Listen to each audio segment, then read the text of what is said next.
And what is going on, everybody? Welcome to number episode 53 of the It's Wrestling Podcast, all things pro wrestling related. But before we get into it, if you guys are new, make sure you hit that like button, also hit that subscribe button. That being said, let's just hop right into this meat and potatoes, basically. Yeah, let's get right into it, y'all. Yeah, that light's bothering me because I got a mirror behind me and it's glaring, so I'm going to turn on this light. Turn off the other light right quick before we start. Well, before we get into it, Tyler's having some light problems. The light problems are fixed now, man. They're fixed. Yeah, let's get into it. Well, what's on the agenda, my dude? It has happened, you guys. It has happened. And I knew it was going to happen. And I saw the writing on the wall when they brought this guy back after the first chance. You know, they gave him a second chance. The second chance was ruined. I knew it was going to happen.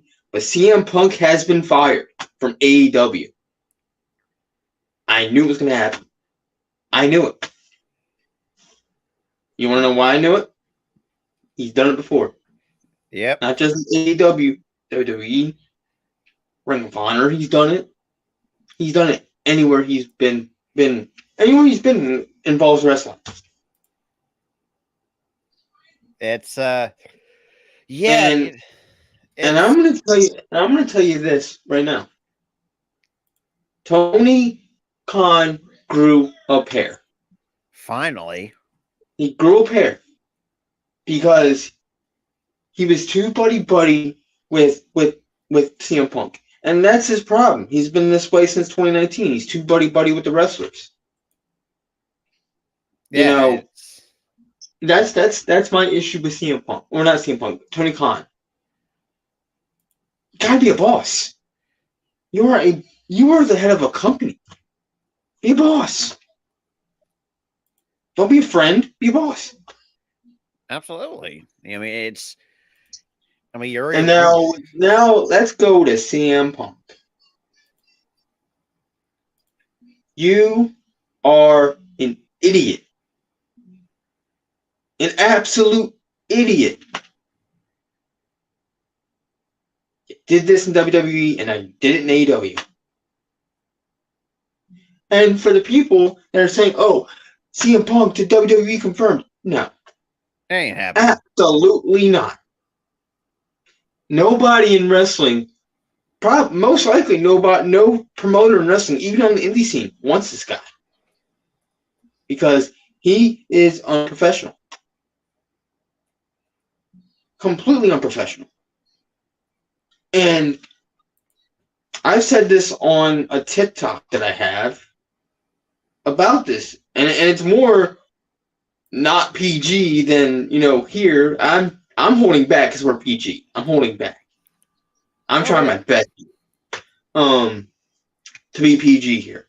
But you're an idiot, Punk. You're an idiot. And you are what your ring last name is. Punk. You're a punk. That's all you are. You're a punk. And another thing too. He had to say that his wife isn't a part of it. No crap. She's less problematic than you are. You think AJ Lee was a problem in WWE? No, she was not. Did she cut a pipe bomb like you did? Yeah, but that was a scripted pipe bomb. You were just ranting and raving. Legitimately ranting and raving. Because, when CM Punk headline, when I'm WWE champion, why am I not booked better? That makes no sense, Punk. You were WWE champion. I mean, what also? Why am I not booked better? And I will say this too. Another thing that's no one else talks about. He's still friends with Ace Steel, who's also a cancer to this business at the same time. Exactly, dude. They brought him back because they were trying to bring back bring back Punk because they wanted him to be on their good graces. That was strike two for AEW. Very quickly did they let him go after that. Very quickly. Oh yeah. What absolutely. happens? What happens after that? Punk, he has a relatively fine couple weeks. This next run didn't even last a month. A month. Hardly a month. And he causes issue. Causes a damn issue. And yes, I said damn. And I will say, I think one else gimmick. So as far as I'm going to go with the cursing, so don't worry. But it causes an issue. Now, carry on. But I was going to say this too. I think also one could also commit the argument. You could also put some blame on Jack Perry for or whatever he. Yeah, exactly. To a degree, yes, Jack Perry deserves a share of the blame because he instigated the fight. But this is more on Punk. Like this. This is more on Punk though, because Punk. This was his second chance, and he blew it with AEW. This is his third strike in wrestling. But this was his second chance in AEW, and he blew it. He could have just laughed it off and moved on. I don't care if Jack Perry said words. About a spot. This was about a stupid glass spot. Exactly, but using real glass instead of sugar glass. That's the that would have not to me that doesn't instigate a fight. I would have chuckled. Like if any of the wrestlers would have just chuckled and moved on. Exactly, but knowing Punk, I mean, at 44, like he can't let that go. 44 turning 14. That's how he's acting. And let me tell you something. And I said this too. This is just high school BS from Punk. Very. Very high school BS. It's just high school BS, man. Like, they fight over stupid crap. It's always over stupid stuff. And it's the lack of accountability too from Punk. Lack of accountability. You ain't wrong. You ain't wrong when at all. He came back and cut that promo. Did he say sorry? No. He lacked accountability there, and that made me angry. That promo. And also, I'm going to do what I want. I'm going to do this because I'm the voice of the. No, you're not. And quite honestly, and the fact that also made, even though the fact that he also went to Tony Khan, pretty much rat. He lunged, dude. Not only that, he lunged at Tony Khan, his boss. He full on lunged at him. Yeah, He didn't just go to Tony Khan. He wanted to fight the guy. Are you kidding me, Punk? It's irritating, man. It's irritating. And honestly, if CM Punk is done with wrestling, good riddance. Good riddance. Because we don't want you back ever again. Because the way I look at it is also also ironic. I mean, when you look back, I would say prior to 2011, basically I know Triple H had a scripted promo, pretty much, telling us like no one really. That was completely, dude. I watched that back. Completely true what he said. It's completely been well over 12 years later. It's like, yeah, you know what? And the reason why he cut that promo was because this was the start of CM Punk's complaining. This was the start of it, and if it came back that promo was unscripted, I would have believed that. Because everything that Triple H said in that promo was completely factual, completely true. He doesn't want anything he doesn't want anything unless it benefits Punk. That's it. It really is, and it's really sad to say. And he did say, yeah, half of the people like what you do. The other half just likes the company. They want the company to succeed. They want everybody to succeed. Not just you, Punk. They want everybody to succeed. That's what Triple H was saying to him. Yeah. And he was completely factual on that.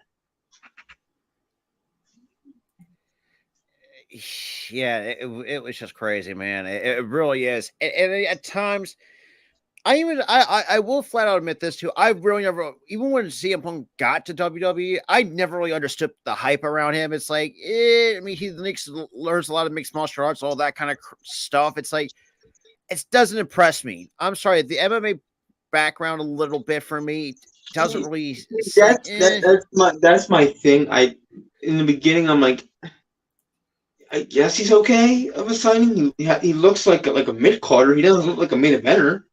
nah. I I mean, mean, the only thing that was good, like, then again, like you can always break the mold. I know smaller guys win world titles too. I get that. You can break that mold, and you can break that mindset. But to me, he just screamed mid carder. He does not scream world it champion. really is. I mean, we looked at, yes, when he first made his debut, It literally took until 2011 for me to go, okay, he's a world champion. yeah, because when you look back when he was wrestling in between from 06 to I would say about up to about about 09 to 2010, like you could hardly ever get behind him as like, okay, this dude be a world champion. Not exactly. You know, it's like, 2011, he did make people believe though. oh yeah, absolutely. And yeah, do I think that CM Punk is a star despite the unprofessionalism? Yes, I think that he is a star. He's a draw. I do get that. He can cut promos. He can wrestle. That's my thing with him. It's just that if he just lacks professionalism.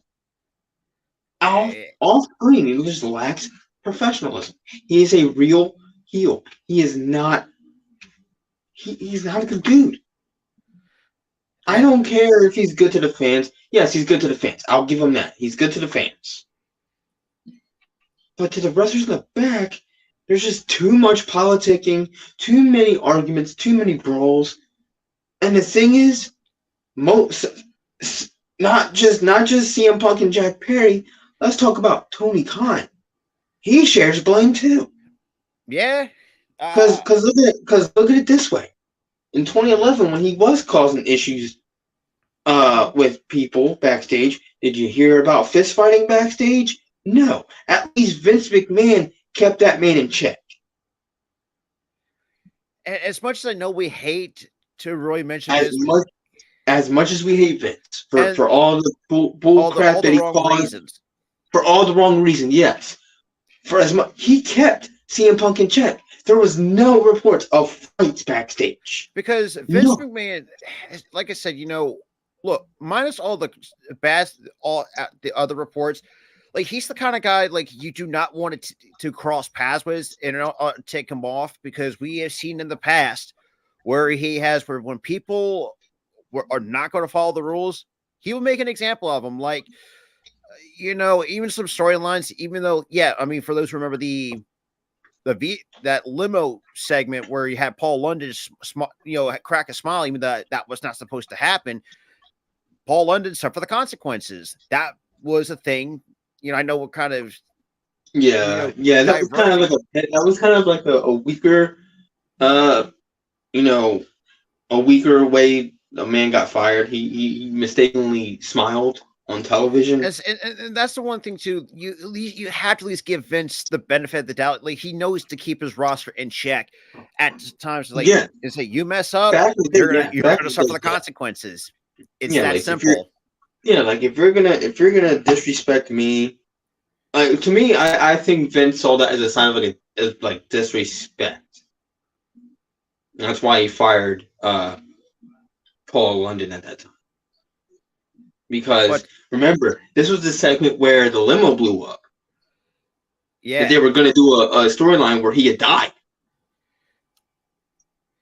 Yeah, it's quote unquote died, because it was going to be where he died, but then he comes back because he had faked his death. Yeah, that was going to be the storyline. Before the whole, what happened, why that storyline got axed. We're not going to rehash why it got axed. But the reason why Paul London got fired, because he smiled like a giddy child. Even though, and Vince did not like that one. And Vince saw as disrespect. Like, dude, this was a segment where I was gonna quote unquote be off all TV, on television, be killed on television. and you had to My go and character was going to die on television, and you smiled. And like for me, I think that he thought he saw it as a sign of disrespect. yeah, and that's the thing too. Like we said, even I think Triple H at this, because I remember correctly, Triple H has gotten rid of some people that, and he's another guy that he has has kept most of the, kept that roster in check. You can see He doesn't. and He that's doesn't play around either. That's the thing. because like we're saying, it's like Triple H has been around the blocks for the last 25 years. Like yes, and I know there's kind of different situations, but you have to look at this in the kind of the context of what we're saying. Yeah, there's context here that we're trying to say here. I know the firing of Paul London and the firing of CM Punk is totally different. Paul London didn't fight anybody. I get that. But yeah, you got to listen to the context here. The context is don't disrespect your boss. Don't disrespect your boss. And it also ties into it because CM Punk did something far worse. He lunged at Tony Khan. Yeah, he tried to fight his boss. Now, if you put this in a real war kind of type of context, you get automatically fired and go let's be real, suffer more consequences. Honestly, if it was a everyday paying job at like a Walmart or any other paying job that's not $1 million company where you're getting paid millions of dollars and you're on TV, like an average everyday job, if you try to lunge at your boss, you're getting fired and you're getting booked to jail. Yep. For assault, you're getting booked, and that's and I think and obviously because Punk's a celebrity, he's gonna get a slap on the wrist. We all know this. Every celebrity does. Yeah. They get slapped on the wrist over things like that. But but seriously, man, like Punk, grow up. It really is. I mean, you have guys. No, yes. I mean, not just Punk, but also you got to. Jack Perry needs to grow up, and Tony Khan in particular needs to grow up. Dude, be a man, for crying out loud. Tony Khan, you got to be a man. Like, you got to be a man and stop pandering to wrestlers. If they're causing issues in your company, if they're doing something really wrong, then fire them. And now, cut your losses. Cut your losses with them. Now, with Sammy Guevara's case, too, I'm going to tie this in. He did the right move. When things came out of what he did, he suspended him. That was a good move. And I think also Sammy also put out a public apology. Said, "Look, I messed up." The thing, because Tony Khan suspended him, the man grew up. Sammy Guevara grew up. I mean, he got humbled now. In a certain now he's got a wife. He's gonna have a kid soon. Like he's grown up. Like he took accountability. Said, "Look, yes, I messed up. Exactly. And this is a learning experience to look, never to really cause issues." Whereas exactly, man. Exactly. He grew up himself, and that's because Tony Khan suspended him, and Sammy went, "Oh man, I really wish I didn't say what I said. I wish I could take it back. I'm gonna change my ways and get back to what I was doing what I love." And look what happened. And also to tie in that as well, I think that should be also a learning experience for Jack Perry at the same time. Yeah, you may be in your mid-20s. I shouldn't instigate arguments. I shouldn't say what I said. I need to just talk it out with the wrestler backstage. Listen, like, hey man, I didn't like what you said and stuff like that. Can we talk it out instead of fighting? Let's just talk it out like men. Exactly. That's all Jack Perry needed to do. Same thing with Punk. All Punk needed to do, like, hey man, I didn't like what you said. If they both just talked out and find a resolution, none of this could have happened. Talk it out and find a resolution. Don't. Oh, I'm gonna put you in a headlock and make you fall asleep. I'm gonna knock you out back. No, none of that. It really, I would say it's how do I put this? I would say it's more like I would say it's more of a shame into the business itself. You're going to have, I want to say, I mean, CM Punk is a star, but not to what he once was. And also, you have an up Yeah, and coming star. he's kind of he kind of died down a little bit. But let me tell you something else. There is another wrestler who had spoken up on the matter. Y'all know him as Diesel. Y'all know him as okay, yeah. Kevin Nash has spoken up on the matter. And he said it, and he said it best. He says, and I quote, he needs serious help. He needs mental help. To me, CM Punk is almost a bully at this point. He's right. Completely right.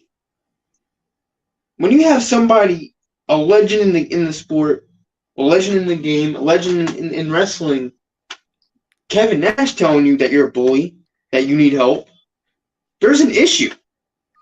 And it's there's a dang issue with Punk. And that's the thing too.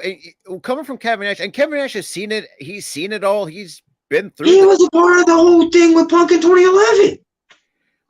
Exactly. He was part of it. Like, come on. Like, if you have Kevin Nash, who knows firsthand how Punk is, saying this, you know evidently Punk has an issue. Yeah. But I mean... And maybe he does need to see somebody and talk to somebody. Maybe he does have anger issues. Maybe he does have mental issues. I mean, we all exactly know what the heck is going through his mind at the moment because right now it's embarrassing to it ain't healthy. It ain't healthy. Hell, whatever's going on, it ain't healthy. Yep. But look, as much as and yes, like I said, all in all, Punk needs to get better, needs to be better, at this point, because he is soon to be pushing 50. And at some point, and Punk, all I've got to say is, Punk, you're 44. Stop acting 14. Stop. Yeah, absolutely. But moving on out of all of that, we have pay-per-views on the dock, and I only watched one because the other one, Watch Wrestling, did not work for me, which is why I didn't show up to the stream last night. Watch Wrestling failed. So I said, screw it. All right, so I only watched one, so I think, did you watch it? No, I have not. Oh, dang. So we're only going to cover I can pull up the results, though. Nah, because we want like how we felt about matches. So we're only going to do Payback. I will say this too about Payback before we get started. I thought it was actually a very solid show for what it was. Because there were some things in that pay-per-view that I was kind of worried. It's like, that steel cage match was kind of one of those matches, and the one other match is the United States title match I could care less about. It's like, But see, I was the same way about that cage match. But hey, but let's start with each match individually. All right. Speaking of the cage match, that was first on the card. The very first match on the card. What can I say that hasn't already been said? I mean, that was a great freaking match. Even though, let's put it, this is the best one that both Trish and Becky. Dude, best match that they've had in this feud. Best one. And I will say this too, it's not really saying much because the last two matches were good Lord, it was just. But they were booked on random Raw, so I kind of get why the quality sucked. Pay-per-views, they wanted to go, all right, you guys kill it out there because the pay-per-view. People paying to see this. People don't pay to see Raw. But I mean, and also shout out to Becky and Trish for shouting out wrestlers Victoria and Lita. Yeah, because, you know what? Because I forgot who did what. I think Trish hit the Widow's Peak, which was Victoria's move. She hit Widow's Peak. I was thinking, so where have I seen that before? It's like Victoria. It's like, oh, that's who it is. And they paid and the reason why they hit those moves, they were paying homage to a main event from Raw 2003 when it was Lita versus Trish, or Lita versus Victoria in a cage. On Raw. I never thought of that way. So that was paying homage to that match. Forgot about. God, I gotta. So you had So you had Trish hitting Widow's Peak, and then you had Becky Lynch hit a beautiful twist of fate on Trish. It really was. And what's also is, and look, and for those who have seen the aftermath for Trish Stratus, boy, she knows how to take a beating. Oh my god! She was bruised. You saw the bruises. There was legit bruises on her. Hey, look, see, that's the thing. What I've always liked about Trish, like no matter who she faces, like she was a work dude. Dude, and that match is if they would have only showed me that match, I would have been like, she's a workhorse. She's amazing. And I mean, if you look back in years past, like she pretty much carried. That's where that got. She carried that whole. She carried. Yeah, her and Lita both carried. Oh, and then Victoria came along and she helped with the carrying, and then Jazz. So there's like 4 women who I thought carried. Yeah, but and Molly Holly, she carried too. Got to give Molly Holly some love. Yeah, but hold on. But if there's a long list of matches that Trish had over the years that I liked, but if I could only name one Trish Stratus match, and this was the match I named to tell you why she's the best, that is a valid reason. Absolutely, I'm with her. If they showed me, or no, if they didn't show me that match, if I could only name one match, and I said that match at Payback this year was the reason why I like Trish Stratus and why I think she's the best. Again, valid reason. I mean, look, she's done it all. I mean, she's helped in a way. Like we said this on countless episodes, that Trish was one of the people who revolutionized women's wrestling. Because let's be real, from the late 90s to the early 2000s, women's wrestling was an afterthought. And this is why I said, Rob, this is why I said when the PG era started, or when the PG era was in effect and the women's revolution happened, I'm like, and I was thinking, I told you at one time, and I'm like, man, Trish Stratus was in the wrong era. Oh, absolutely. She was in the wrong era. And that match proved it to me. She was in the absolute wrong era to be wrestling in. If she wrestled now, I told you, if she wrestled now, she would make a killing. I mean, I would say you probably just put the big four in there. Jazz, Trish Stratus, Lita, Victoria, Molly, Victoria, those five wrestlers were in the wrong era. The wrong era. Back to what I was saying. That Payback match proved me right as what I said. She wrestled in the wrong era. I don't care if the 2 other Raw matches were crap. I don't care. Even though they're crap, I mean, because before... But that was more so booking. Well, because I would tell her this one. Like, she even proved me wrong, too, because my concern was, like, when she was like, she was going to come back for another run, it's like, can she really hang up? Because she is 47. It's like... And there was a few times where her matches got a little bit botchy. Like, she tried to hit that one move where the wrestler's on the top rope and she like handstands on the bottom rope. Yeah. Like and hurricane runners off the rope. Yeah. She missed one time. I'm like, yeah, that's a little bit botchy there. I don't know if she can go anymore if she can't do that anymore. You know, she used to do that week by week. But yeah, it was a bit botchy on Raw. Like, a lot of the matches were a bit botchy. But this match, at Payback, that match had the crowd red hot. I was red hot, like, whoa, this match is amazing. Oh, absolutely. You know, and I'm like, all right, Trish, you proved me wrong. You can actually still go at 46. All right. So, because after when I originally thought, I said maybe it could just be ring rust. Because remember, she's been out of the ring for well over 17 years. Not really. The last match she had was in 2011 in a tag match. Yeah, 2011. Oh, well, I guess tag match with Tina. It was a one-off match, and plus and then again, there was a match a lot later, too. 2018 with Charlotte. Yeah, I forgot about that. So she hadn't wrestled since 2018. That was still a long time though. That Yeah, I gap mean, from like 4 years 2018 away from the ring. Yeah, you would definitely have. there will still be ring rust there. But by payback, I no ring mean, rust. None. but I mean, look, it was a nice little hard fought victory from Becky Lynch to finally pick up the win. But it was also what I found it really interesting was the post match, a little bit of a confrontation between I Zoe feel and like I feel like they're gonna segue to a feud between Trish and Zoe. If not, I don't know where they're going with that, because after the match, it seemed like when Trish walked out and they were doing a thank you Trish stuff, the crowd was chanting thank you Trish. It made me think she was going back into retirement at the same time. yeah, I'm I with you don't on know that what's one. gonna happen there. I don't know what's gonna happen.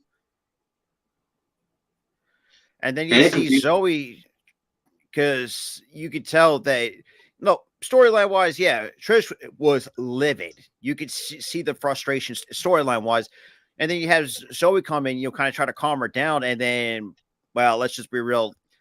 but I That don't get but here's the thing though. I don't get how that whole confrontation keeps Zoe heel.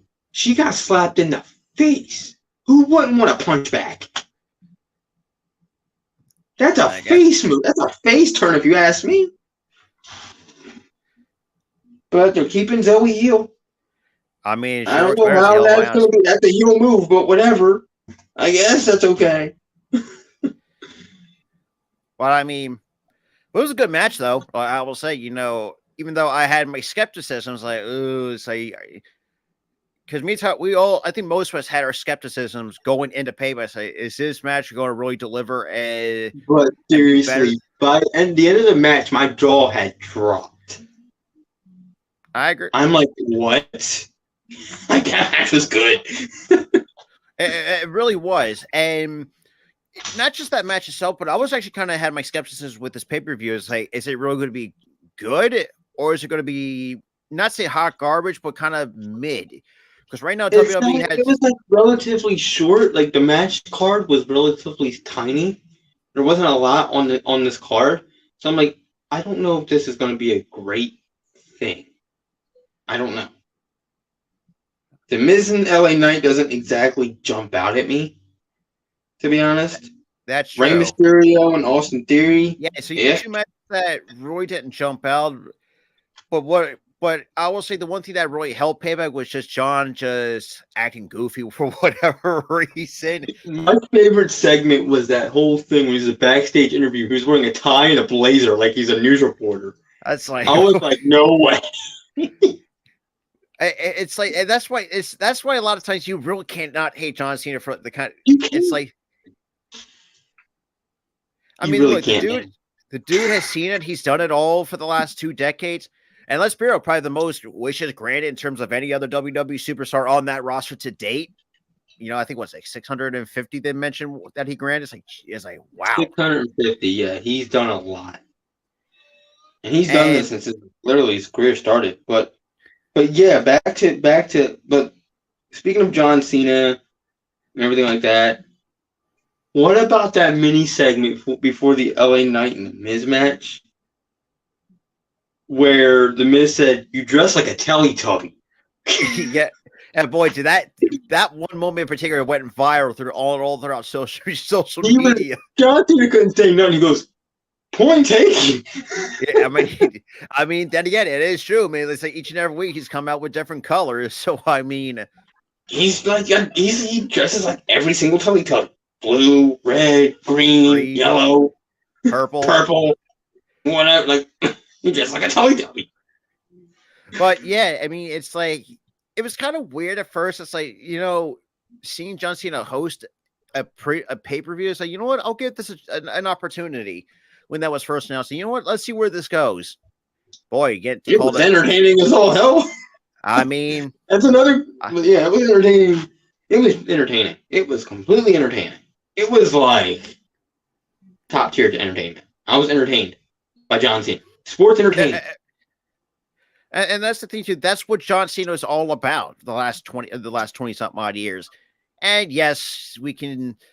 it took him a while to finally, I would say, to become It what took he is. about it took about almost a year because by November he was going to get cut from the company Yeah, of because 2002 November.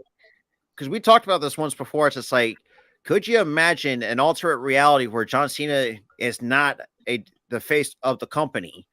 I don't know. Like, I don't know if WWE would survive. They would yeah, have to.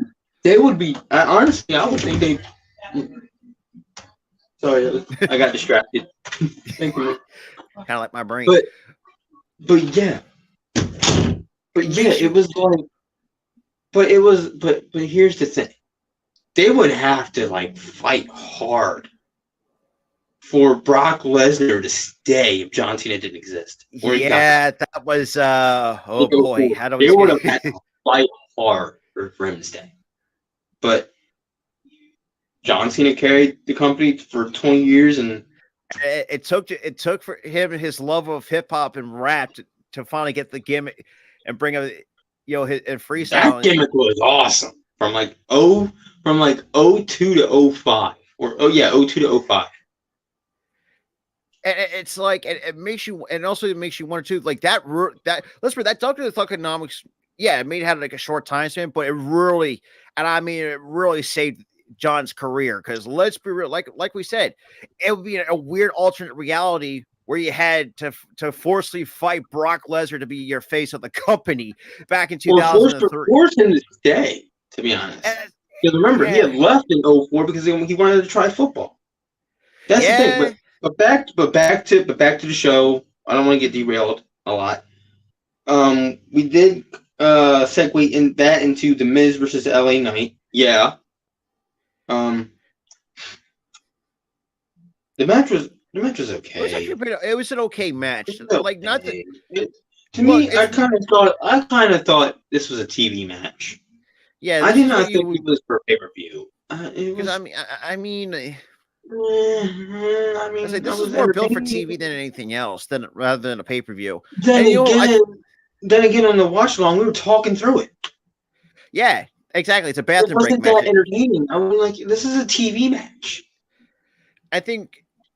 I don't want to jump ahead, but I think one of those can be the argument with Austin Theory and Rey Mysterio. That was also a TV match. So let's cut to that. Since we're already there. It's a title match on a pay-per-view. It should not be TV quality. It should be pay-per-view quality. People are paying to see this. And yeah. And you give us a match that is basically what you would get on SmackDown. Like each and every week, basically. Give me something to care about. And this is no disrespect towards Ray. I mean, look, Ray is Ray did his thing. Ray did his thing. It's Austin Theory for me is where the problem is a little bit. Austin Theory doesn't have a character, and he's boring. And for those who are saying, why would you think that? Well, here's the thing. Probably Austin Theory is a person, like, we could probably see he's a good guy outside of the ring, but when you look at him... Yeah, he's a good dude outside of the ring, because I shared a video. I shared a video with you on TikTok where he signed a kid. He signed a kid's poster saying he beat cancer. And he's like, "Oh, you gave him my finisher, didn't you?" And the kid's like, "Yeah." He goes, "High five, buddy." But that's how good of a guy Austin Theory is. Austin Theory, I'm sure we know he's a good guy off screen. But the problem is that he has no character inside it. Look, the wrestling is fine. Like, he's a talented performer, but like I said, good. He can cut promos still. He's a good promo guy.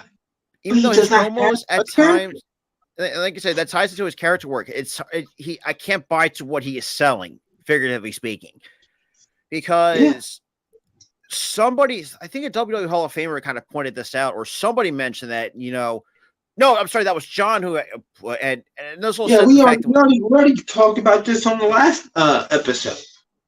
Leading up to this, John Cena had told him, no one's going to believe you. If you win the match, you still lose because you want to gain fans. You want to gain fandom, and you're not doing it because you're boring.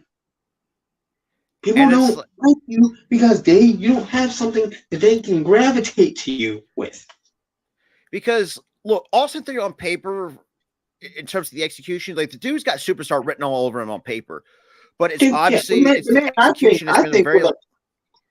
I think the man himself. I think the man himself, Austin Theory. If he was given a better character, that man's a world champion.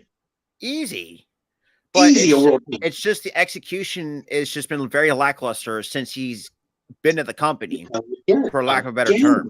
Again, it's not the execution because they're trying to execute with him, but the problem is he does not have a character. No, he's just Austin Theory at this point. But it's like, cool. His promo work is fine. The cockiness is there. The problem is there's no character. What is his gimmick? There's no gimmick. Wrestling's about gimmicks. What's his gimmick? Yeah, it's well, and like I said, that was another match as most of us would describe as a bathroom break match because quite honestly, like we said, with Payback, like I said, it was a solid show, but like I said, there was 2 matches on the card we could not really care for, and not in a bad sense, but just they were not made for pay-per-view quality. That's like I said, Austin Theory, Rey Mysterio for the United States title, and LA Knight and The Miz. That's it. That's all we're saying. And but moving on to, but yeah, that's moving on. Moving on. Match of the freaking night. This match was the Judgment Day versus KO and Sammy. I gotta say, this was a street fight.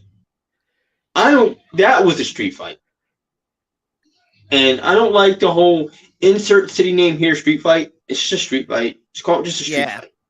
I don't care about the city name and all that stuff. Like this, like if it was a Philly cheese fight or if it was a Philly street fight, cheesesteaks would be thrown at them, right? Yeah. Which that would be hokey. So let's just call it a street fight. That's all you gotta do. That's the only gripe that I have about this. But the match itself, crazy, bro. Crazy. Oh, absolutely. I mean, you had terrible the Pittsburgh Steelers terrible towels. You had kendo sticks. You had chairs. You had all this stuff. Sammy and KO pulling out some Pittsburgh Penguins legends. You had blood. You had blood in this match. Who would have thought that would have been possible on PG television? On PG television, you had blood. And it was also what I really liked about it. Like that. Even with anyone, we all know that all Judgment Day matches you cannot. Dom is already waiting in the wings, in which we have seen once again, but yet he takes Capital UK from the top. He was on like the I think the upper deck or whatever, like the deck or whatever. Where the railing is above where one of the entranceways are. Yeah. To the seats. He's on the top of it. He does a swanton off of that onto tables where Dom is. And I swear to you, I'm hoping Dom's ribs are okay after that. I mean, it's not just that. I mean, it looked like KO almost overshot the table a little bit. A little. I think that's where what the cut was about. He overshot a little bit. Right. But dude, he said, he was like, I'm like right after I put this jersey on, I'm smearing that sucker to where I'm wearing a crimson mask when I come up. Yeah. But not to the Christmas that we remember back in the day, where it's like just. It was. His whole forehead was red from blood. He was like, "I'm smearing it before I come back up with the jersey on in the stick." The hockey stick. Yeah, the fact that he even brought out hockey sticks was also was a great touch too. They were wearing Pittsburgh Penguin jerseys, and the fact. It's not just that. What I also liked about it is where when both Sammy and KO looked at each other, they literally dropped the hockey gloves and started punching Tom. They literally, dude, they were like, they looked at each other like, "You want to do a hockey fight?" Yes. And then we come to find, because even during the match, like we didn't really come to find out till later that KO was battling with a hurt knee, and then Sammy with a staph infection. Oof. Yeah, yeah. I think Goalie or somebody on stream said that. Like, yeah, they lost because Sammy has a staph infection, and KO has a bum. Like, he's. And I really had no issues. I have no issues with the judgment. Dude, they did something that we wanted them to do months ago. Win all the gold, and they got all the gold. And then you had KO taking a spear by Rhea. Says, "I don't dude, say that was dude. That I'm not saying no, dude. I'm not saying anything dirty. I'm gonna say this right now. That was the cleanest spear that I've ever seen from Rhea. Yeah, I mean the fact she only hit one in her career. She only hit one, and that was clean. Quite honestly, I think she needs to start implementing that a little bit more to her repertoire, a little bit, because I mean, sure, do that more matches, Rhea, please. That was clean though. That was another match I really enjoyed. Was Rhea and Raquel. That was a physical.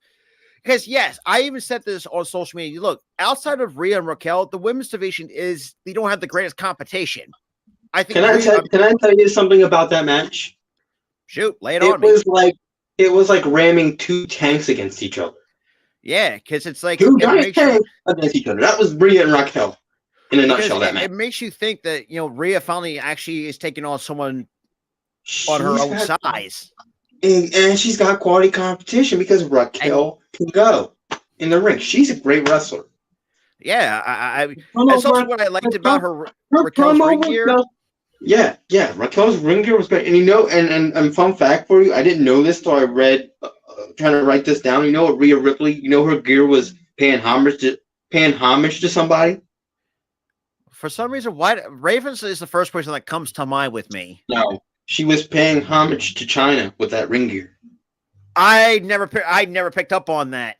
I didn't pick up on it until I read the match recap on one of the things to write down the match card and stuff. But yeah, that was a little fun fact, little thing that you guys probably didn't know. But yeah, these two fighting, it was the equivalence of two giant tanks running into each other. I say for me, it was two semi trucks, both evenly matched. Yeah, and either way is the right comparison. Either way. And to piggyback off what you said about paying homage, Raquel also feels to pay homage too. It may not be written down, but you've looked in the colors of her ring here. Who does that remind you of? The Latino Heat himself, Eddie Guerrero. So you had two women paying homage to probably some of the, Cherners in China, one of the greatest women of all time. Don't. That's just how I look at it. The only difference here, guys, is Raquel and Rhea were not in a LGBT storyline, which would have made that kind of, oh crap, Latino 2.0. No, that didn't happen. So. Nah, that's all right though. I would say it was still a solid match. That's the only difference there. They were just fighting each other, all right. But like we said though, it's like two Mack trucks. It really was. And what's also about that too, it's like it was also awesome to see both women, paying homage to the all-time greats. You got two legends, man. Two legends with Eddie, and you had China with Rhea with China. And that's what people make that comparison with Rhea and China, because I mean both are similar in stature, and let's be real, they're shredded at the same time. Dude. Every time Raquel does that back flex thing that she does, I'm like, I always forget that Raquel is absolutely jacked until she does that. I'm like, gee, she's like chiseled. Yeah, and the one nitpick I will say about this match too, yes, I mean both are evenly matched, but with Rhea when Raquel was trying to go for a powerbomb, Rhea almost shifted her weight to get out of it. It's like, and almost somehow avoid a catastrophe. I was like, oh, yeah, that was not. But yeah, this Yes. match was hard hitting. It was great. I expected it going in because these women are built like two Mack trucks. All right, And boy, did they deliver immediately. and they go in. It felt like I was watching, like what's the male comparison? Uh, It was like watching. Put it this way: Miro and Powerhouse Hobbs going at it yeah, last night. It it was really was. the female version of that was the previous night, Raquel and Rhea. It really was, and the fact that I mean, one can make an argument like you had three matches throughout that card could be a match of the night. You had the steel cage match. You could have had that women's championship match. Heck, even that tag team street fight. It's like, and even Michael Cole said maybe that steel cage match could be running for match of the year between with Becky and Trish. I mean, look, because like I said, because me and Tara, we fully admit we had our skepticisms coming in this one. It's like, are they really going to finally do these women better justice in terms of booking wise? But boy, did they really! They did. They did it. Yep. But moving on for the rest of the show. Is that pretty much all? Is that the rest of the card, or do we have more? The rest? No, we're at the main event right now. At the main event, it was a fairly short match. I'm not doing the segments with the whole suit and tie thing with Cena because we already covered it. And there's one other thing I would like to do before we get to the main event. There was another backstage segment that I did not cover, or that we did not cover, and that was the interaction between Becky Lynch and Tiffany Stratton. Yeah, you know what? I forgot to see that next. I feel like we'll be seeing that next, and I am for it. I would have no problems with that whatsoever. And I wouldn't even have a problem with either thing happening. Tiffany Stratton retaining or Becky winning.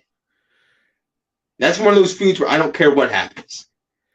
But for me, I like if you're really going to book that right. Look, I know Becky. Like I said, I think she can go for as long as she can. But I do think Tiffany's one of those kind of women that I would say you don't want to take the belt off just yet because she hasn't really held it that long, if I remember correctly. Yeah, but then again, you could also prolong this feud where Becky wins eventually. Yeah, see, that's where I can see this.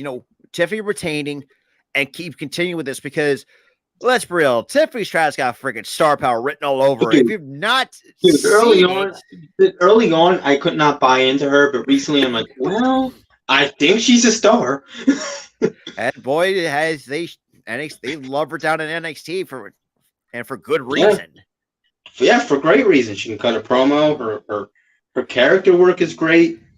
And the fact that kayfabe, what she her took shots character is basically her character is basically evil Barbie.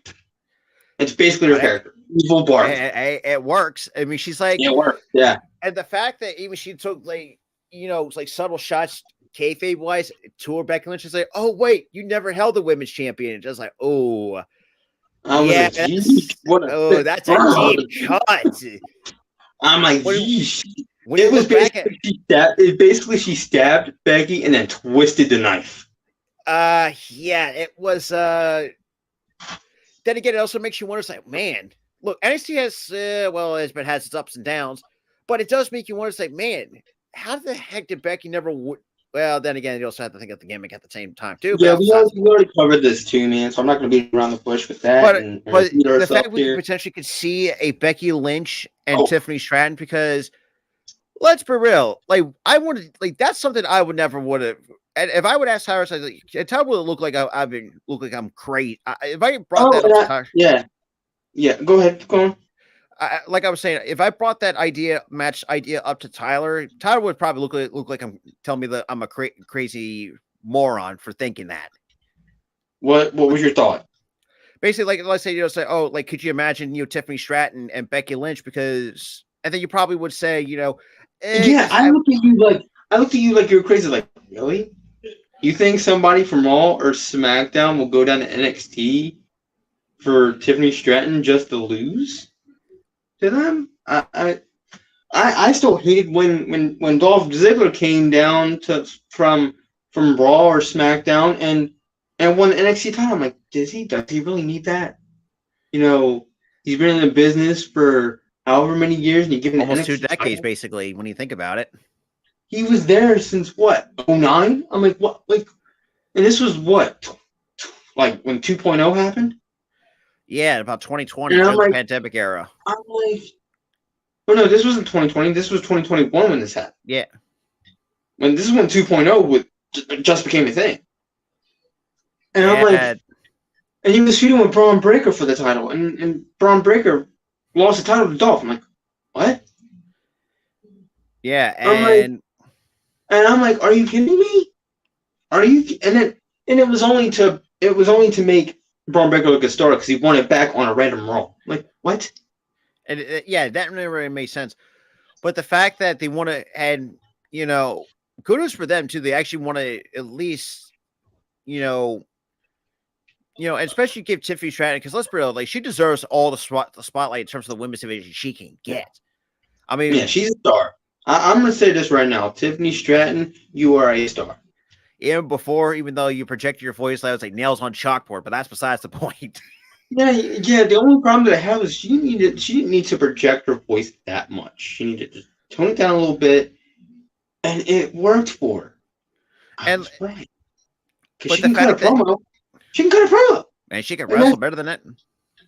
Dude, and I'm gonna tell you this right now. She has one of the most gorgeous moonsault ever. Like, she hits it perfectly every single time.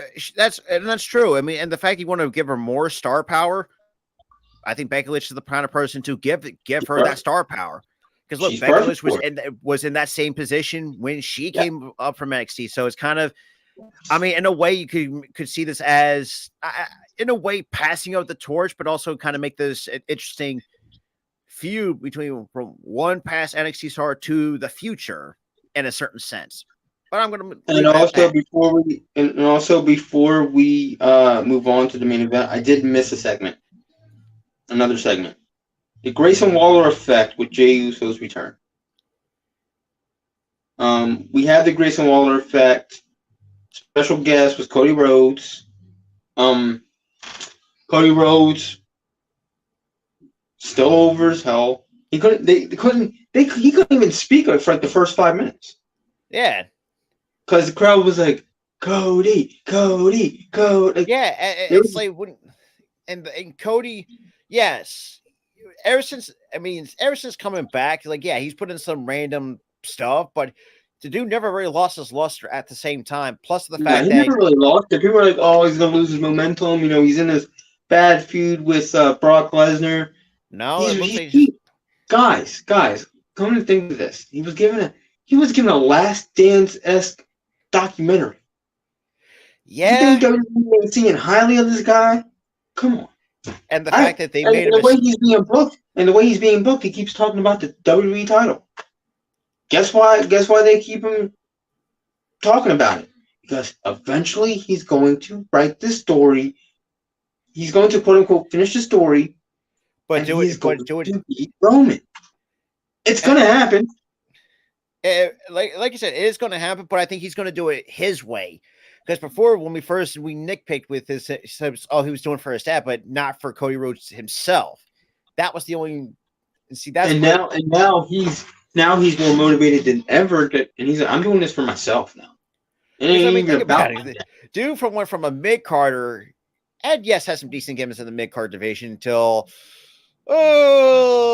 that's rip and the rip off. Yeah, ripping off his brother. It was basically just a carbon cop, a worse version of Goldust. Because he gave him a worse version of Goldust. Because I think people remember Goldust at the time was one of the better gimmicks, or one of the popular gimmicks, I would say, in the 90s. It was a good gimmick. It was still a good gimmick until he was let go in 2019. Yeah. Actually, no. I think Cody Rhodes left in 2016. No, dude, I'm not talking about Cody. I'm talking about Dustin. Oh, yeah, Dustin. I'm a complete freaking moron. But I mean, bro, I'm sitting here talking about Goldust the entire time. You think I'm talking about Cody? Come on, bro. But yeah, it's like, and the fact that at the same time, when you also think about it, we finally get a chance to see them wrestle for the first time, because we were hoping we get that at some point, but hey, look, it is what it is. You really can't change the past. And let's be real. Ever since Cody Rhodes coming back, I mean, they not just thinking him highly, but if we look at the kind of reactions he's getting each and every week, even in the pay per views, the dude's like star power keeps to continue to grow week in and week out on the Raw or SmackDown or whatever pay per view is coming up for that month. Basically, the crowd, you can hear it, dude. You can hear it week in, week out, whether it's a random Raw, a SmackDown, a pay-per-view. This man gets the biggest crowd pop. Honestly, on par with LA Knights. Yeah, you know what? Oh, I could have my volume, dude. I could have my volume on one of my TVs. I got two TVs in my room, one here, one there.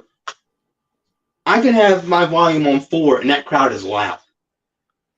Yeah, it's like, like let's bro. Besides, because and look, they got some really nice star power that WWE does have. Even in the future, you can see, it's like when Cody was begins his icon, his catchphrase. Obviously, his catchphrase. So it's like nah, and Grace was like nah, we're not having that today. It's like you can just hear the boos. I don't even care what these people want to talk about. I just want to hear care about what Grayson Waller wants to talk about. Like, if you have not watched either Grayson Waller either wrestle or speak on the mic, dude, boy, that guy is money. Like, that's what you that's what you kind of love and hate about Grayson Waller. Yeah, he comes off as like a complete. He's a smarmy heel. That's what he is. He's a smarmy heel. But hey, look. And I'm not going to say he comes off as what you were going to say either. I had to cut you off there because I knew you were going to say. I'm like, yeah, we're PG. Don't say that, please. Yeah, but look, it was a nice little segment, but really not much to. It's going to be interesting. It really didn't do much for Cody because it wasn't about Cody. It was about Jey Uso returning. Yeah, because why was Cody even on it? It wasn't even about Cody. Or. That's a good question. We're gonna be thinking about that for a while because I was like, it really never what was Cody's purpose of going there or even being on the show? I thought his announcement would have been he was going to SmackDown because he wants to feud with Roman again eventually, and the only way he can do that is going to SmackDown. Like, yes, he could re-enter the feud with Seth and winning the World Heavyweight title. But that's not the title that Cody wants in the store. He wants it off of Roman. He wants Roman's title. Because that's the title his dad never got to win. That is true. Absolutely. But that's the story. That's the story here. Not, I want to win the World Heavyweight title because that's the title. His dad never even sniffed that title. Yeah. Because yes, it was the WCW title then, but I'm pretty sure he won that thing. Back in WCW, you won that. Of course he did. The one title that Dusty has not won was the WWE title, and that is what Roman has. Is the WWE title. And I do think we're definitely going to get that rematch at WrestleMania 40, which, boy, that filled it. Oh, that's where the crowd is going to go nuts. Nuts. It really is. But moving on to the main event, we do have Seth Rollins and Shinsuke. Put it this way before we move on. Wink, wink. That crowd is going to go nuts for the first time since Super Bowl 52. Wink, that's wink. true. And just saying. I put that out there. With the main event with Seth Rollins and Shinsuke, I really like this version of Shinsuke a little bit because, yes, he kind of gives me what the anime villain. For those who have not watched anime, did you see the thing yet? Oh boy, that's fantastic, dude! Anime nerds went nuts seeing that. I honestly went nuts, and I thought it looked cool. I'm not an anime nerd, but I was like, that looks cool. That looks really cool. Rob, I imagine you were freaking out. I really marked out basically because. Look, there was one creator that I saw, and let me know if you think so too. There's a creator that I saw on TikTok that said It was like My Hero Academia. That vignette was. Well, Let me know. Let me know. I haven't seen that anime, so I don't know how true it is. Huh? Yeah, to each their own. But so for me, it's more like I would say basically how Dragon Ball is. You know, when you get to that one, depending on the saga, the arc you're going through, like when you have that big the ultimate character, that's what Shinsuke brings me to believe. Yeah. And seeing this version, it's like the dude. Look, no matter what you say about Shinsuke, the dude's still a star. No matter how you look at it. And here's the thing. I'm gonna piggyback off you here. And here's the thing. They're finally making a heel run worthwhile for Shinsuke. Because before, not him just low blowing people left and right like he did the first heel run. Which was like, oh my god, enough with the low blows, man. And I think also Shinsuke took some time off. I think after that to work at Let's Be Real, whatever work he's done to put in to become a better heel, boy, it is paying off dividends. And also, it wasn't he needed work done to be a better heel. It's the fact that they're writing him to be a better heel. Because he can be a heel. He's done it before. Problem is, they just had him, oh, you're going to low blow AJ Styles every week until the next pay-per-view. And then to end your feud, we're going to have you both kick each other between the legs to end that match. What? Yeah. Like I said, but still. And what's great about during that vignette, you also can point out the fact we've seen a couple deep cuts getting thrown in there tonight. You had Tiffany Stratton mentioning that Becky Lynch has never held the NXT Women's Championship, but also Seth brought this upon himself and admit like he had a couple fractures in his back, and boy, Shinsuke took that. And well, let's just roll. He put a deep cut into it. Like he's going to figuratively break him. And for that entire match, what did Shinsuke do? Kept kicking him in the back, kept wrenching on the back, kept stepping on the back. He kept doing everything to re-injure Seth's back. And boy, Shinsuke was just ruthless.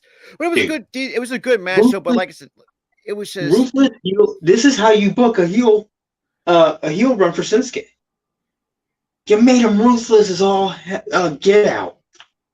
It really was. I mean, and then you put on let's be real, the best vignette that we've seen let's be real in years. Because let's be real, I'm not even into anime at all, and I dug it. I'm like, this is awesome. It really was, because you could feel like this rival. Okay, so the way the best way I could explain this for those who not understand what we're saying is basically this tension between these two in terms of the rivalry is very. You can pretty much cut this with a knife, basically.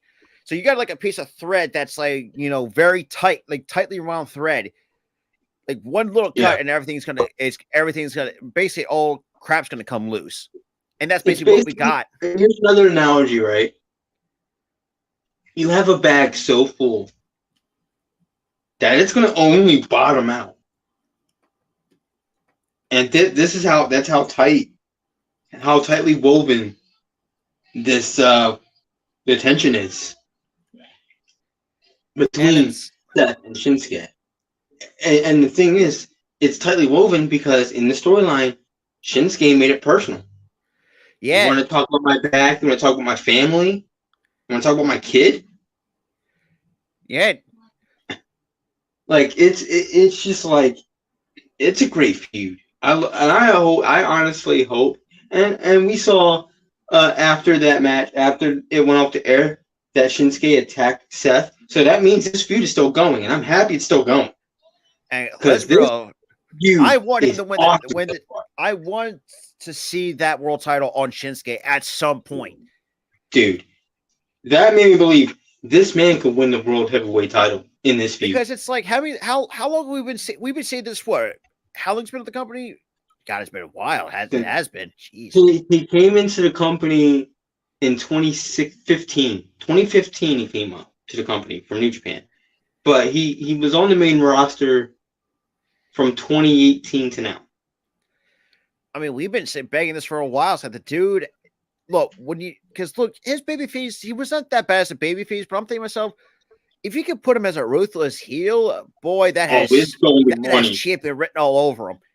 Because look at New Japan when he was a heel there, ruthless heel, did not care about nobody but himself. I think was one of the longest reigning IWGP Intercontinental Champions of that company's history. Exactly. Yes, I know people. He was a better IC champion there than he was in WWE, ironically enough. Yeah, he had a much longer. Yeah, I want to move on from that. Yeah, but I just had to mention that. But I had to take a total shot there. You mentioned IC title, and I'm like, I didn't take a total shot. I mean, look, and also you got to think of this too, though. And look, I don't think I could probably be imagining, the conversation with Seth and Shinsuke, because let's be real, we all know that kayfabe's dead nowadays. You would have think that both Shinsuke and Seth will at least, kind of discuss this, like how this is going to go about, and not try to cross any boundaries, because I know Shinsuke's not, in terms of the Japanese tradition, is not to, not trying to, what I'm saying. Okay, now I'm having a brain fart right about now. Dude, you're like, I don't know how to explain this right now. It's a hard explanation, as Tyler. Thank you for Tyler for that. But I think Seth is like, you know what, if you just don't go too far with it, I'll be fine with that. And and we saw it in that vignette. He says he's going to pretty much say, and that what's great about that vignette, he'll say he's going to quote unquote permanently retire Seth Rollins. Like, oh, that's scary. But hey, good hard fought entertainment. But it's like, you know what? I think this would have been an opportunity to pull but then again, I don't know if it would be too soon to pull the trigger to be Shinsuke to be a world champion.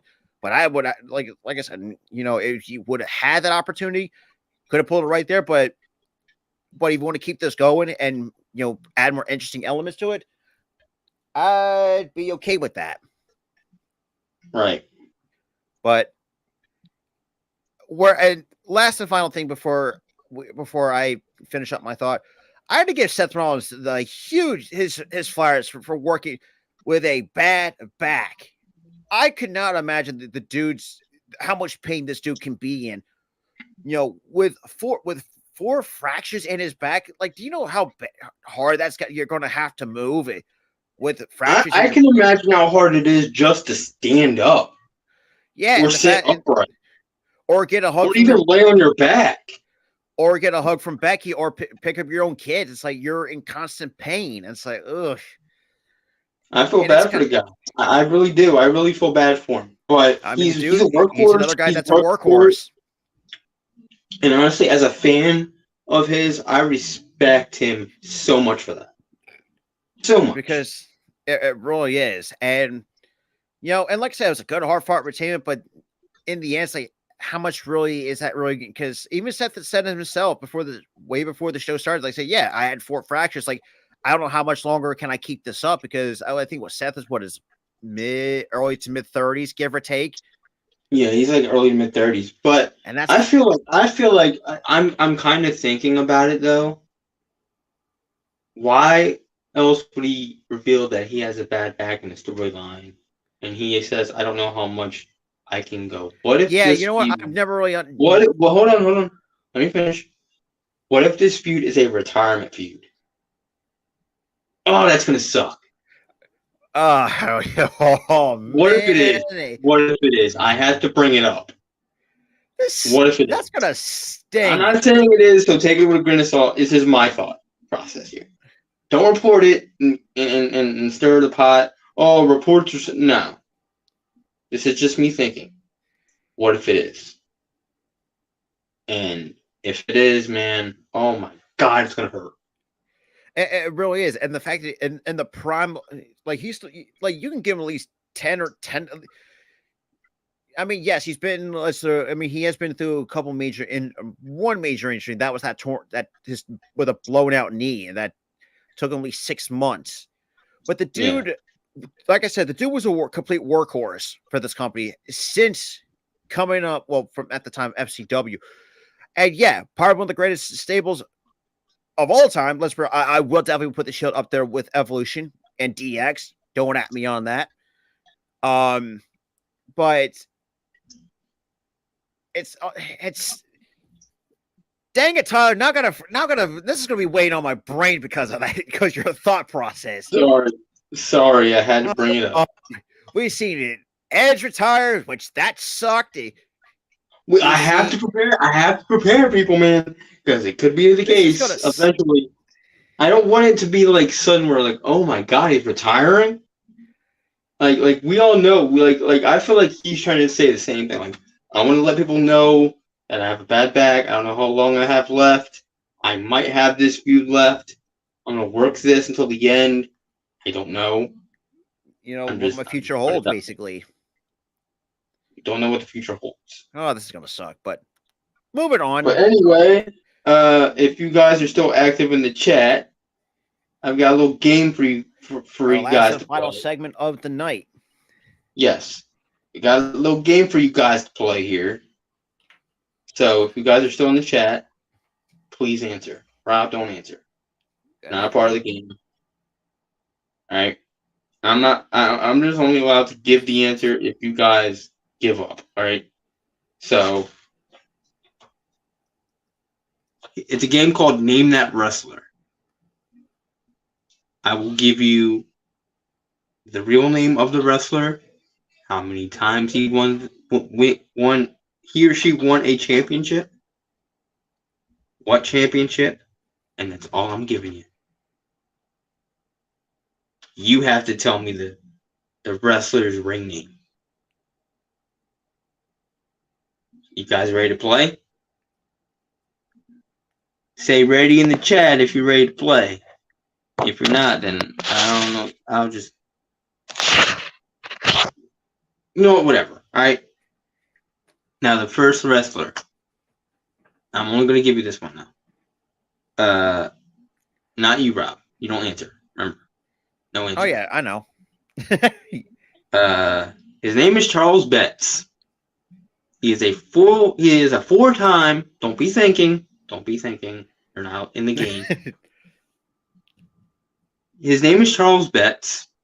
He's a 4-time WWE Tag Champion and a 1-time NXT Tag Champion.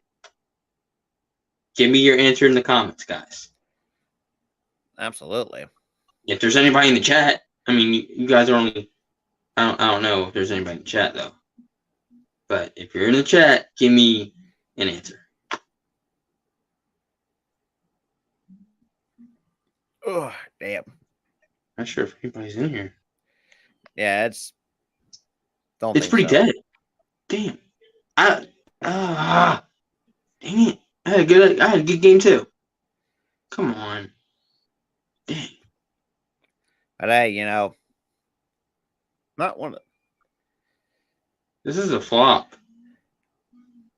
That's it. Well, yeah. But hey, we'll see how that really turns out. But all right, but hold on. I'll give you. I'll give them a few minutes. Oh yeah, for sure.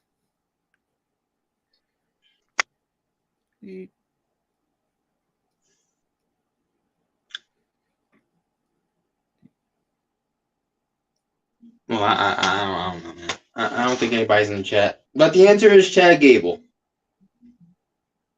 The answer is Chad Gable. That was a flop. His real name is Charlie Betts? Yes, his real name is Charlie Betts. Okay. Well, I mean, that's where Chad comes from. It's Charlie, but. Oh, okay. Now that makes sense. But yeah, that's his real ring name. But next time, hopefully, the chat is more interactive with that. Oh yeah. If not, we'll go back. We'll just do fun facts. If they're not really. We should have. But yeah, that was. But with that said, this has been It's For Me podcast number 53. Episode 53, yes, episode 53. Absolutely. But yeah, guys, that was Name That Wrestler. It was a flop. Sorry, it was a flop. But next time, Please answer. But yeah, we'll keep that. We'll keep playing that game. We'll keep playing that game for you guys. Absolutely. Honestly, I think we need to start the show with that, and then we'll move on to Yeah, news and then all the yeah, you know what? That'll be another because a lot of people don't stay here for a lot of the for stuff. long. But Because we only garner like sports fans. That Lady Sky, who's a wrestling fan, but everybody else is talking sports. yeah. So, But yeah, we'll start with that to really kick that off. I'll probably, or honestly, we probably won't do the game again. we'll just probably just do fun facts. It'd just be better for. We'll do fun facts. But I'll probably do a Twitter poll on Twitter. Why I call it a Twitter poll. I'll do a poll on Twitter. With the Name That Wrestler game, I'll put it there. Oh yeah. Let people answer there. But yeah. Well, with that being said, everyone, it's been another really good show in terms of because like I said, we're gonna have better structures. Yeah, yeah, exactly. We're trying to do segment by segment to make it be more structured. Which it is more structured, but yeah, it's gonna be a more structured show, more sound show, and it's gonna be more PG. Mm-hmm. I'm not gonna sit there throwing F-bomb after F-bomb. Not like 20 of them. Not like 20 of them in one episode. I'm not doing that.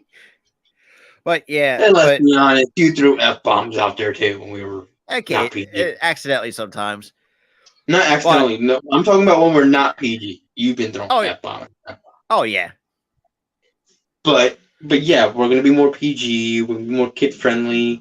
We're not gonna talk about kids though. We're not gonna be like, oh, hey kids. Not doing that. But we're gonna be more family friendly. Be more oriented towards because again, we don't know who's watching. Yeah. Plus, I mean, it could be WWE. It could be someone else. It could be anybody. Because it could be anybody. We could get a TV. We could get a TV deal or something like Pat McAfee. We don't know. Absolutely. But all in all, it's been another episode of the It's Me podcast. You're going to catch us again in the next half hour for Monday Night College Football. For those who are Clemson Tiger fans like myself and Tara, or Duke Blue Devil. Dude, I am so ready, man. We're not going to be alone for me and Tyler. We're also having Coach Dante up on the panel as well later on tonight for college football because this past week. Buddy. Yes. Absolutely. But with that being said, guys, it's been another fun episode. We're more than halfway to 100, so you guys. Yeah, man. And also, when we get to 60 episodes, we have a very special episode coming up on October 23rd. It will be on both. Since we have launched, we can make this announcement. We have launched. We are officially in this network now. Yeah, the Sports Wave Network. It's the Sports Wave. It's the Sports Wave Network, and we are going to be simulcasting the 60th anniversary of the 60th episode of our show. Simulcasted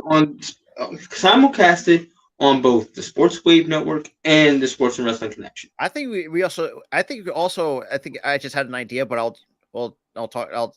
Shoot one right idea here. I was thinking we should bring up some memories of the show's history, like what was our favorite moments, kind of. And honestly, we can get the chat here to tell us their favorite moments of the show.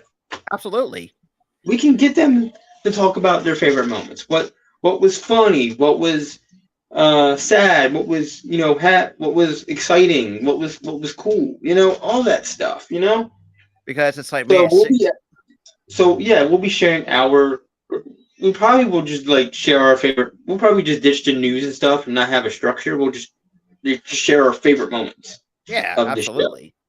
And share our favorite episodes, share our favorite funny moments and stuff. Things we talked about on the shows throughout this entire show's existence. What we talked about.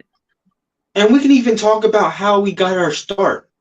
Exactly. That's kind of the idea. We can do the Anchor stuff. Like we initially did the show audio only on Anchor, and they flopped. Yep. How we did way better on YouTube. Absolutely. And But how this completely changed our outlook of, us being entertaining, how us being cringy. Like back back in the day, I thought when I was doing YouTube videos, like random YouTube videos, I thought I was bad, like bad. but hey, And how I learned to grow and adapt for that, for the space, absolutely. and all the friends and also thank all the friends, the good ones, not the bad ones, the good ones that we met over the years. Oh, absolutely. 100%. I'm with you on that. But And that being also said, guys, make sure you and mark. also, and also to thank all of you guys, the viewers, Absolutely. because you guys made everything possible. It's been heck of a ride. Almost 60 episodes in Man. this entire show's existence. And And the thing is, man, 60 episodes. It's as fun as episode 1 was. I know episode 1, it was kind of meh in a sense, but I still had fun doing it. It's fun. it really We is. garnered we garnered a substantial fan base too, which is awesome. We have merch now. We've grown a lot since episode 1. Let's be honest. Yeah. And for those who've been around our YouTube journey as well, it's, I mean, And look, the also, and production, also yeah, yeah, exactly. And I also, mean, thank you to my friends and family, man. They've been supportive of and, this. and that as well. And also think of this too. I mean, for those who have seen our shows, no matter if you're a wrestling fan or a sports fan, whatever the case may be, like we try to put the better production of whether it's overlays like these, which I've tried to work. Well, try to make it pop and kind of bring some eyes in. So yeah, I tried my best in terms of the production value. And And that bring and that thumbnail, man, for our shows, that's popped. yeah, I it's like like that. We popped better, and that logo too. The initial logo that we have for the It's For Me podcast pops. it really That's our is. best logo to date. Yeah, You now know, that I think about it. Ooh. yeah, we've had some bad ones that look like they look slapped together. To be honest, Yeah. but I'm gonna show you guys a logo. Logo isn't up here. Hold on. You guys probably saw the logo when you saw the yeah, you guys saw the logo when you saw the thumbnail before you clicked on the video. But yeah, that logo that you saw before you came in here, guys, that pops. That's Yeah, a pretty good logo. because And we I tried. honestly, I think we need to just keep that logo. Don't even recreate another logo. Let's just keep that one Nah. for good. And for those who want That's to a check out good merch, ad. check the link in the description. Yeah, I mean, if you want to support this show or just support the main Yeah. channel, like I said, check out merch as well. And also, guys, the link tree, it's on my Facebook. It's on my Instagram. And I don't know how to put it on TikTok because you need a business account. I don't have a business account, but Rob does on his link tree and on Yeah, it's TikTok. already And it's on Twitter on the official It's Real Me account. It's on Twitter. So check us out with the link. With the link tree, you get the sponsors. You get the merch, shop, and you also get the YouTube for the show. not just the YouTube, but all of our social media accounts for the Sports and Yeah, Wrestling Connection. You want to follow us on exactly. TikTok? You can Yeah. go on TikTok, or Twitter, go to Sports Wrestle YT. And yes, I Also, do want to. can I actually update the link tree? Because do you have my Twitter on there? I do not, Could you but add my Twitter? I will later. I will later on. Okay, because that'd be cool because that's the official It's Real to Me account. Oh By yeah, the yeah. way. But that being said, we don't want to keep you guys any year longer, and we are out. Peace.